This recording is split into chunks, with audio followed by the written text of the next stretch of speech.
Schizo stream. Hopefully, you have a lot of fun with that. And if I can make my hat not look like a condom, my wife always makes fun of it when it looks like that. We'll try to make this look a little better. This is, of course, mostly a PG-13 program. We try to make it family friendly, but I do occasionally use a little bit of language in the evening.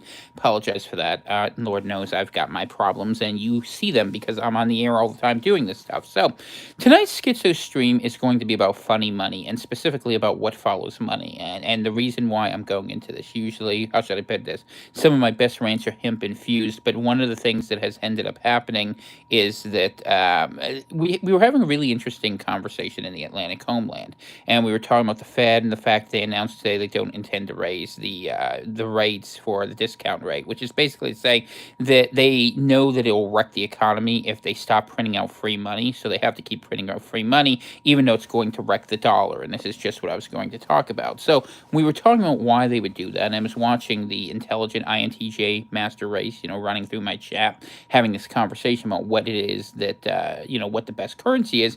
And I asked a question that I think bears consideration. I'll lay this out for you before I do the little shtick, so that you have the opportunity to consider it, is what are we at a point where money is obsolete? And I know that sounds like an absolute crazy thing, especially as I'm going to, in about 5 seconds, make a pitch for you guys to throw a couple bucks at me and say thank you to all of you who do. But I want you to think about that question for just a minute, and I will get to it in 1 second, and we'll start this program. If you have other questions of yours, go forward with it, and I will be happy to try to answer those. Probably a short one, 15 to 30 minutes. We'll see how much energy I have and how much I can put into this. I didn't plan on doing this, but I definitely wanted to put out an idea because I have a vision for how this might happen, and then you can tell me if I'm crazy or if I'm inspired or both. So let me thank everyone who's here. Thank Brosif, thank Tim. Good to see you, brother. Glad you're here. And I don't plan on dropping too many F-bombs, but you never know. I'm not trying to. I'm actually not mad. I'm in a pretty good mood tonight. I was going to say, for everyone who wants to support the program, the Venmo is CVCPRV. You can also use Super Chats. P.O. Box 35, Greenville Junction, Maine, 04442. And please like and subscribe. Upvote this. Write nice comments. Do nice things, and talk about how interesting finance is, because actually I'll say this because I don't think she's watching. We'll see. We'll test her. My wife said, oh, I would love to watch a Schizo stream, and when I said it was about money, she's like, no, I'm gonna go back to watching something else. So I guess money isn't interesting to people, and it's a tool we're used to thinking of, but it's actually one of the more interesting things in the world to me, not because I'm a glutton or because I worship mammon, but because of the fact that I watch people do things, and I'm interested in psychology, behaviors, and what motivates people, what makes people tick. Economics is the study of behaviors and how people act in the world. Finance is the leverage that is made where people think materiality is placed against those behaviors, and it controls pretty much most of what we do. For instance, the reason I'm living in Maine still right now, not somewhere in rural, South America, is because I don't have enough little green slips. Otherwise, I probably would be. Although there have to be a lot of ones, or little bitcoins or whatever. Although it was interesting for those who follow these things, the B of E, the Bank of England, was saying that they could see a day where BTC goes down to zero. And we say, well, how can we live in a world like that? And that's really what spawned a lot of this conversation. So here's the logic of it. Money was something that was needed when we had an economy that was designed to trade between different individuals who have value, but inherently it gives value also to the individual. And it's a system where it allows people to have a high degree of social mobility, okay? At least much more so than other versions. I think that's why capitalism never gave way to communism, because people had more mobility in capitalism than communism. And then you have the corporation problem where it gets super big and there's monopolies, and governments came in to regulate that. But what ended up happening is we are looking at our global elites going forward, and they're looking at basically a way to enact worldwide communism through other means. Why would they keep money around? And it's kind of an interesting thing. People love money because people like the idea of ownership. People like the idea, more than that they have something more than someone else. And so if you're going to have this great reset, you're going to have to get rid of money. So how do you get rid of money? Well, you can inflate it into infinity where people will hate the damn thing. You can put it in the digital world where people think they have a solution. Then you can have the computers crash, and then you can say, the hell with it. Why am I going to do this? I'm not making enough where I can work. The great resignation. And people will just say, you know what? I'll take the deal. Give me UBI. Give me my $2,000 a month. Or better yet, don't even give me $2,000. Here is our basic list of human rights. I want to have a cube to sit in, warm air around me, tendies to eat, Twinkies to munch on, and a screen in front of me where I can go and enjoy my every fantasy as the world burns around me. And you think that sounds absolutely crazy, but you know what? It's something that is far closer to the reality of what many people experience around the world already, who are living in sort of the how should I say, post hopeful, post utopian sort of hellscape of suburbia run amok. And so what I'm thinking is what a world without money looks like, and is that possible? Is money obsolete? And the answer seems to me is yeah, it might be, because the idea is if people can go ahead and feel like they're having their means met some other way, and that they're sufficiently entertained through technology and information direct inputs, and plus as we're going into an age where AI is going to have direct link into us, what point is there in money?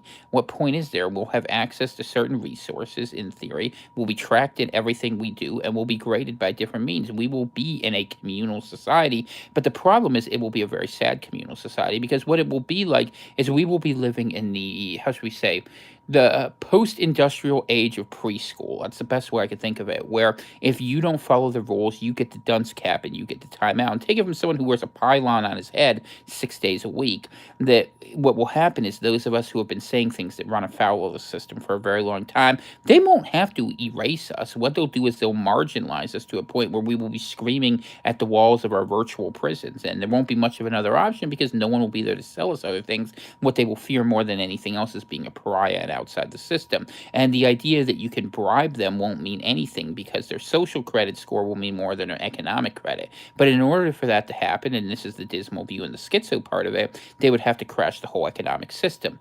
That being said, debt-based fiat lending and usury is already unsustainable. So maybe the end game of the whole thing is that you make it so bad that the whole thing crashes, where people demand something else, and the people who are in charge, who make the rules by which means you get to go forward, are the ones who feel like they have more power anyways. And most people would go gladly for them, and then they will blame the other ones, that's unwashed, unclean hordes, leopards who are leopards, right? Maybe we should call ourselves leopards. That'd be funny.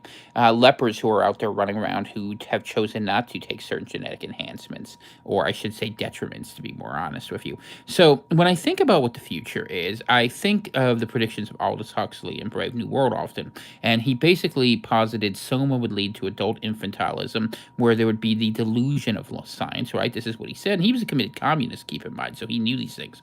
There would be the delusion that there would be a world scientific council, there would be genetic engineering, the family would be destroyed, and there would be constant entertainment, and there would be enjoyment. But you would live in a world where, if you think about all those alphas, betas, deltas, gammas, there was no money in it, and there was really no need for money anymore, because you had gotten to the point where your work was determined for you based upon your genetics or based upon some sort of thing.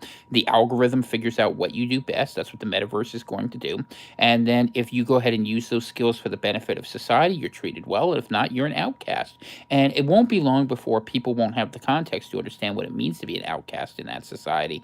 They will just know what they know, and they will know it as normal. And except for a few weird rebellious souls that might come out of it, that could be your future. And you know, people think it's very far away. You look at Neuralink, you look at the technologies that exist where people can move things with their minds, and the thoughts can already be implanted in people's minds. They've been able to go ahead and read what people's dreams are. And if you spend your time reading what DARPA does in their spare time, you'd realize we're living in the Twilight Zone already. We've been there for 20 years.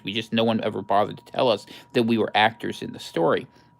So if you begin looking at that and you think about it, people can't imagine a world in which money has no meaning, but I can imagine it real easy. Let the power go out for a week. Nobody's going to give a damn about money. They're going to care what they have. Let the bank accounts all go to zero. People will scream and go nuts, but you know what? The funny thing is, it would actually work pretty well in this one sense. The people in the middle and the lower parts would realize that the people at the top were being brought down to the level, and they would probably cheer for it. And whoever went ahead and said, well, you know, hey, we're all on board with this now, and we're going to do this differently, they might get a lot of support. Because on some level, as much as we worship money, we also hate it, because it is the constraint, the single greatest constraint by which people see themselves unable to fulfill their roles in their lives. And since we now have reached a point where we can now have direct command and control structures by the AI structures that are being brought forward, and that's absolutely crazy. All right, I'm back. Sorry about that. Brosif wrote, if my bank account goes to zero, I will be better off economically. You might be. And that's what I'm saying. A lot of people, I think, would welcome the occurrence of a world without money. I think that's why so many people got into crypto. And honestly, if you want to talk about crypto as a psychological commercial allure, the idea that you can make your own funny money and it has just as much meaning. I mean, or NFTs, the idea that digital goods that are just products of the imagination have as much value. We're getting to the point where we're basically selling our ideas, selling our creativity, we're selling our direct essence of self, and we're literally putting it into systems where we are just blending ourselves mindlessly or mindfully, if you want to think of it that way, into a collective, a sort of, let's just say, a collage and a melange all at one time. It makes me think of you, Tim. Actually, maybe you can draw this. Maybe think of an artwork where you have money coming in and you see a flow of coins begin melting into something, into a bunch of circuits. Actually, I always wished I could be a painter or something because like I'm picturing it in my mind, right? So, all right, schizo time. So imagine a whole scene of coins, of copper, of silver, of nickel, of all these things, and then they come out, and you see the little electronic circuits coming out to the bottom of it, into a mind space where it explodes into a cloud. And that's literally the future that could be coming forward. And I've said this many times, but it bears repeating on the channel because it's foundational. That we are going from indirect systems of control, which is debt leveraged financing, to a more direct system of control where the propaganda is the bridge that leads us to technological essential control, where we just want to have our basic needs met, and we want to have those met in a way where we can have creativity and not be bothered by anyone. And once we get to the other side of fighting everyone, hating everyone, and being so mad that we can't, that we give up the ideas of sovereignty as it means to have a commons that we all sort of like, that you could see this being enacted. And of course, the trade-off is just that you won't be people anymore. You'll be part of the world machine, and you may not be having your soul anymore. That's my own thought as a Christian, and I'll be the last rebel out there that they'll have to come get. That's fine. I know I'm on the top of the list. Give me some gold stars. I'm earning them these days. I don't mind sharing that with you because I don't want to be here to see it, but I do think about it, and I do think that money, this idea people have, and they have so often, they're like, how do I invest my money? What's my store of value? Well, realistically, what value do you have to someone who has everything and has a sense of belonging? Because really, one of the things that I think people don't understand enough about finance is really a game of psychology. The whole reason they were able to build these huge industries is because they were able to convince you that these bets have value. They did the equivalent of a bookie's parlay card on the corner and turned it into, what was it you'd call it, leveraging derivative-based financing. And they built quadrillions of dollars of asset classes. I'm not even making these numbers up, more than the productive capacity of humanity over the whole of human history, in theory, if you were to quantify and said, well, people thought that was reasonable enough. It sounded like it was a good bet. And ultimately, no one could call them not paying for it. The same way Tether apparently worked, where they weren't financed enough and they just made up BS assets. And the same thing that the banks do. They get rid of their reserve requirements. They put them there first and then they remove them from them. It's like you see two things on the shelf at the front of a store that only opens once a week, and it doesn't bother for you to, figure out that it's empty half the time. But as we see that the emperor has no clothes and that money's always a game to manipulate people going forward, we might see people adopt more authentic forms of currency. And I actually think in some way it's a healthy and natural trend. It is a revolution in thought that's necessary. And I think we're way more ready for it than people think. Good to see, lady. I'm glad you're here with us this evening. So, but I do think, let's say Brosif's right, and we're going to get Volcker 2.0, and we see rate hikes in the late 70s, early 80s. What that will do is that will destroy the housing industry. That will destroy the construction industry. What it will mean, interestingly, is that banks will be the only ones with the capital to buy the houses. So when they say you will own nothing and love it, you'll see what BlackRock and other people have already been doing. They'll be able to get homes dirt cheap. They will destroy the existing, housing market, because no one will be able to afford it, and ultimately no one will choose to, because no one will have any reliability in terms of where their own financing goes. And you'll see an economic collapse so bad that my horrible visions of this morning will be able to carry forward. That's what I think is going to happen, and that's driven largely by an understanding of the prophetic word, an understanding of the Bible, and my own dismal views on humanity.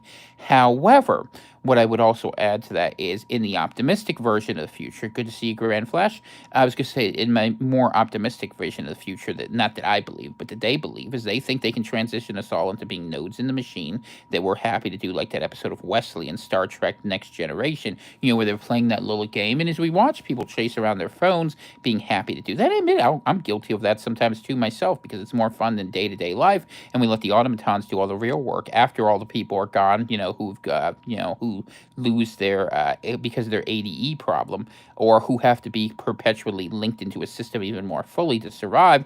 You're going to see a real strong push to do that, and I would argue that social cohesion is a more powerful force when properly weaponized than financial incentives. And I know a lot of libertarians feel the other way, and they've been wrong every step of the way, and they've gotten beaten every step of the way. And I say this as someone who works for Ron Paul, who's made the case for sound money, who can talk about gold, I can talk about silver, we can talk about quantitative easing, we can talk about fractional reserve banking, we can talk about Aaron Russo, freedom to fascism, we can talk about how the IRS screws people and how they don't even have a right because 1955, the Supreme Court ruled that income is different than wages and that you shouldn't be paying taxes, even though people like Wesley Snipes got screwed.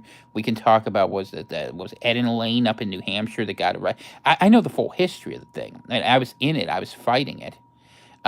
That's a great question. Totally not what we're talking about tonight. But why ask Russia to join? Not ask Russia to join NATO. Russia wanted to join it in the '90s.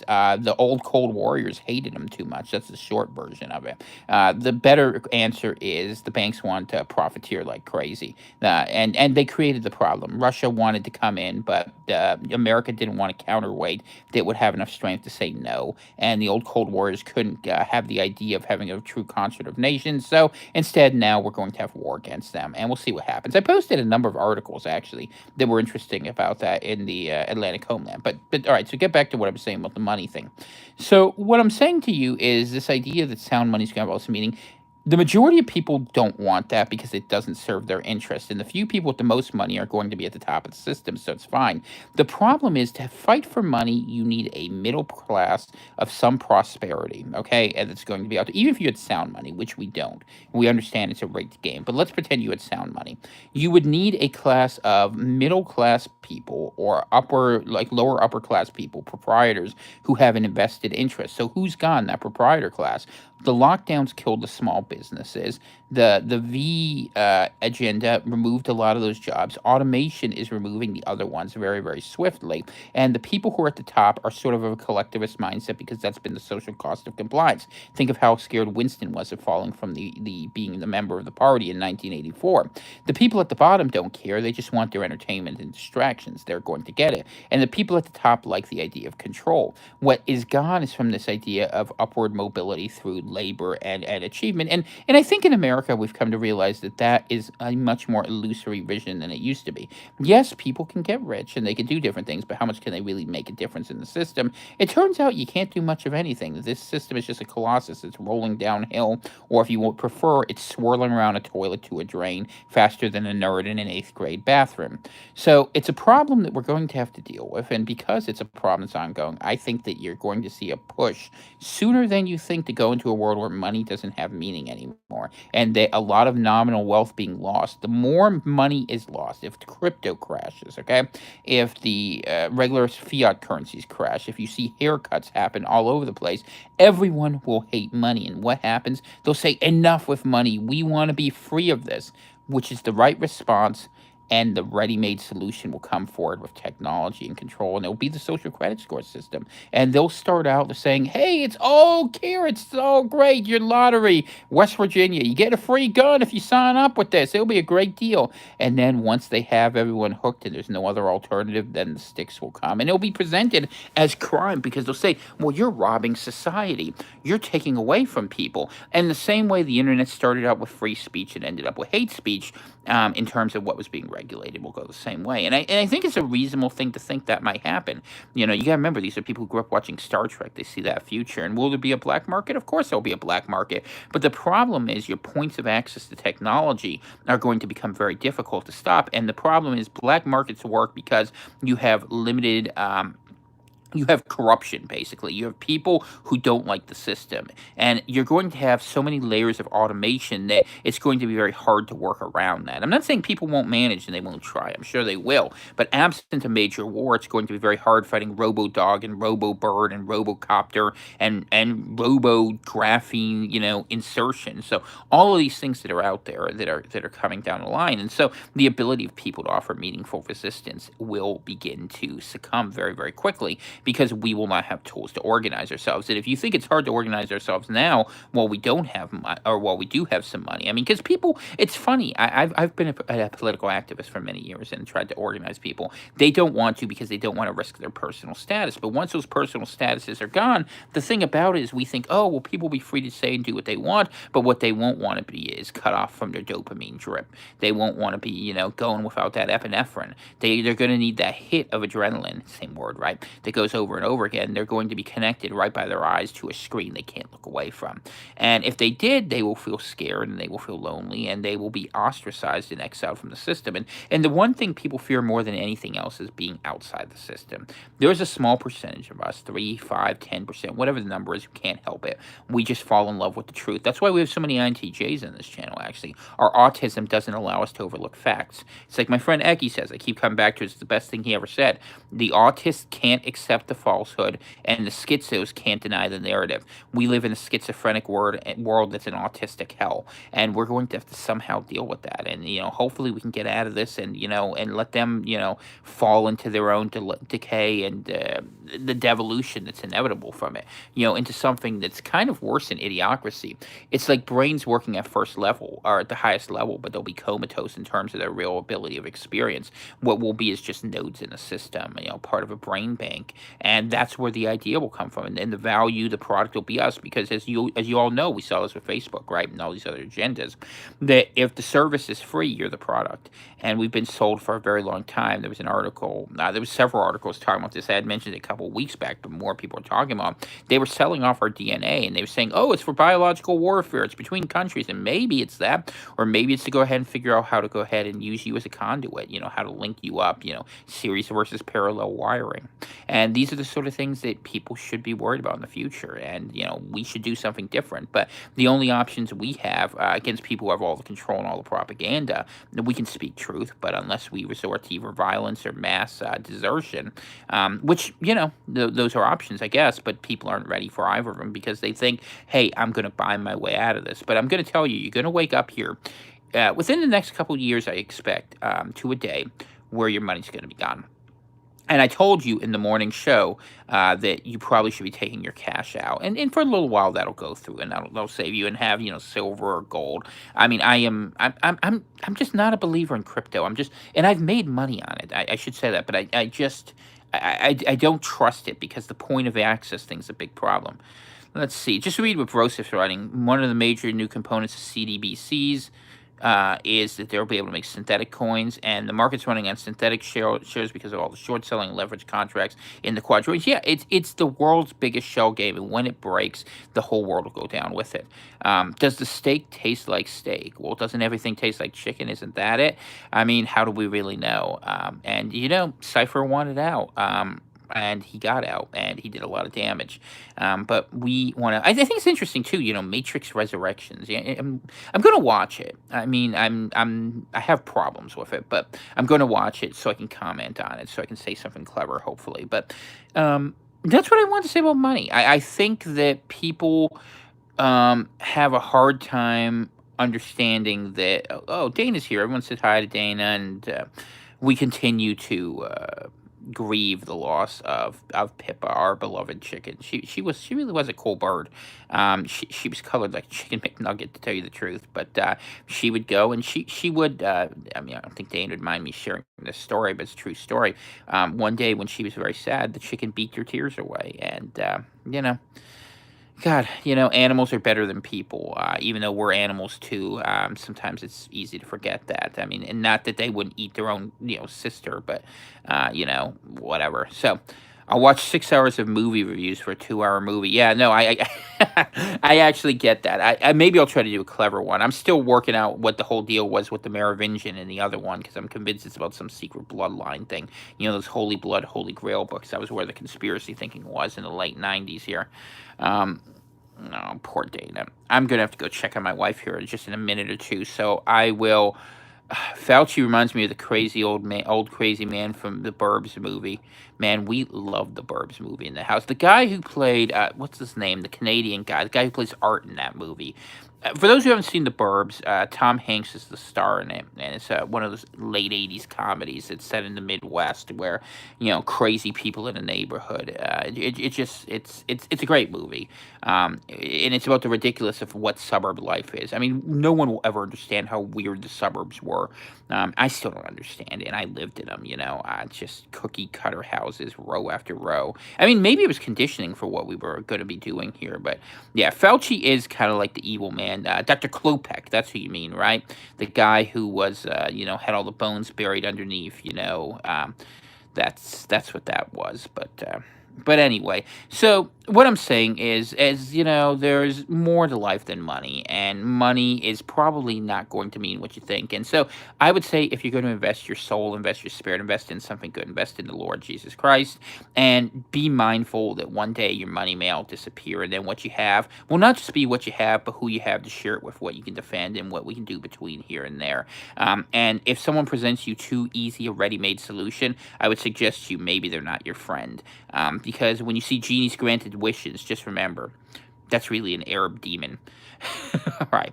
God bless each and every one of you. I hope you enjoyed spending a little time on the old Schizo stream with your host, Tom Kaczynski. I'll be back around tomorrow morning. We'll see what's up on the news cycle. Did a lot of work on studying Russia today. Maybe we'll talk about that some more. Topics you want, throw it in the comments section. Anything that's interesting here. And just thank everyone. Thank you, Lady M, and everyone else who's been saying prayers and condolences. Please do hit the like button. It actually does help. And, I need to get all 14 of the views here. Actually, that is, Dana does have a very good prayer for that. So, do you have anything else you want to add, dear, before I shut off? Because I'll go upstairs and do that here before we go. Also, you know what? I got my generator working again. I am so excited about that. And by I got it working, I mean I got my neighbor to help me and he got it working. But, working with network people is good. And let me also say thank you to our Canadian friends. You'll know who you are. And thank you for what you did. We appreciate that. I even did repairs on a door today. What else did I do today? I did a lot of things. I was like incredibly productive, and it's so not like me, but I did that. And we fed the snakes today, which is not as fun to talk about, but it did get done, and they're happy. So now, the world never ends, and hopefully, you know what? There's a small chance, no promises, but we might have an evening stream tomorrow, just a little bit. Might have a special guest, people come visits and say things, but we'll see. We'll see. My friends are shy, but they're interesting folks. So let me just go upstairs real fast here and forgive the darkness. I'm not trying to be that scary, or maybe I am. No, I'm just kidding. I don't want to be that way. All right, let's just come up here real fast and say hi to the missus real fast. I'm not going to put her on camera because she doesn't want that. Is there anything you want to say, dear, before I shut it off? All right, she says no. Scary stream. Wait, let me do one thing real fast. Where is my book? Since, I have a captive audience. You guys have nothing better to do watching me make an idiot of myself anyway. It's the truth, otherwise you wouldn't be here. Give me what? In fact, none of you have left. That's interesting. That's funny to me. Okay, let me make myself creepy. See, you tell me what this is on a scale of 1 to 10, okay? I'm just getting a prop here, because, sometimes we do this on the show. We have fun. The money will be ours. This is the Rothschild clan. We've been working for years to take it from you. And the money was just a tool with the symbols. The unseeing eye. All right, how was my creepy impression? You guys like that? Would that work for Halloween? Honestly, don't trust bankers. They're the scum of the earth. Sorry, but it's the honest by God truth. Anyone who has no better idea than how to make interest off people is nothing but a shyster, and they're not very good people. They should know that. The Lord said that. I mean, there is a legitimate interest, I guess, but the interest you really should have is in humanity and being decent, not being a piece of crap. But bankers don't worry about that. Bankers just think about how they can make things for themselves, and you know what? He who dies with the most toys still dies. God bless each and every one of you. Hopefully had a little fun with me being silly this evening, but that's okay. It's been heavy around this house for reasons that are obvious, and I don't want to make light of that. They're legitimate and they're sincere, but maybe a little bit of joy into all of your homes as we head into the end of the year as well. And I want to say the holiday season, but it's like I told you guys, we don't actually celebrate Christmas because we're pretty convinced the Lord wouldn't want us to. We celebrate the resurrection, and but we do celebrate fellowship with our fellow Christians. And for all those who are sharing their kind wishes, God bless each and every one of you. We pray for you all, and we ask you to do the same for us. So thank you for that, and have